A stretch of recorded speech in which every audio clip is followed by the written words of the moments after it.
All 5 defendants in a nearly 5-year-old prostitution and human trafficking case were named in a second superseding indictment, listing additional charges of 9 counts of kidnapping as a second-degree felony, 9 counts of felonious restraint as a third-degree felony, attempt to compel prostitution as a third-degree felony, first-degree criminal sexual conduct, 2 counts of second-degree criminal sexual conduct, aggravated assault, criminal facilitation. The 3 were indicted for allegedly aiding and abetting prostitution at the Upper Tumon Club between 2006 and 2008. The additional charges were announced during a motions hearing for the defendants before Superior Court Judge Anita Sokola this morning. The prosecution declined, however, to discuss the additional charges. In light of the 7 charges that are added to this new indictment, that you may have to look at it and maybe some of your motions might be modified, altered, or amended. I'm not sure. So do you agree with the court that we'll keep the motions in abeyance until I give you an opportunity to review the grand jury transcript and any other police reports in this matter? No, Your Honor. I believe the 48-hour rule has already been violated. In addition, on Friday I filed a 6th Amendment violation based upon the 48-hour violation. Instead, an arraignment for the additional charges was scheduled for this Wednesday at 9 o'clock in the morning.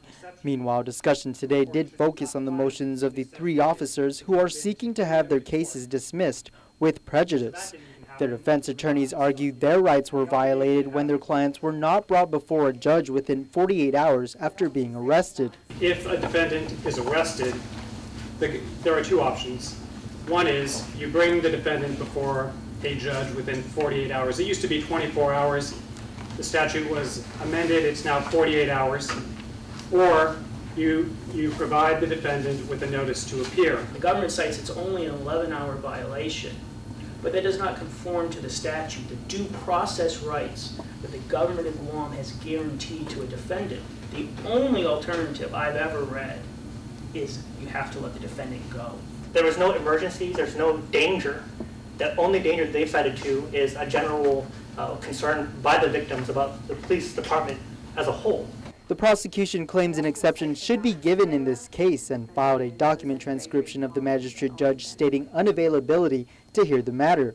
The judge took the motion under advisement. Also discussed was a motion to dismiss the case for officers Mario Laksamana and Anthony Kenga, as the defense argues the court has no jurisdiction to hear a case that exceeded its statute of limitations. This issue was argued between Assistant Attorney General Nelson Warner and Kenga's attorney Levin Camacho in the courtroom today. A prosecution may be commenced against a public officer or employee or any person acting in complicity with such public officer or employee for any offense, based upon misconduct in office by such public officer or employee at any time while such public officer or employee continues in public office or employment the date the offense has occurred, and the fact that this is what happened. They're police officers. They were arrested at the time when they were still police officers. These events occurred while they were still police officers. They were indicted at the time they were still police officers. The statute hasn't passed. The indictment itself doesn't draw any nexus between the official capacities of any of the defendants and the acts that have been, are alleged to have been committed, and in fact are just very blanket assertions of things that happened at some point during a 2-year period.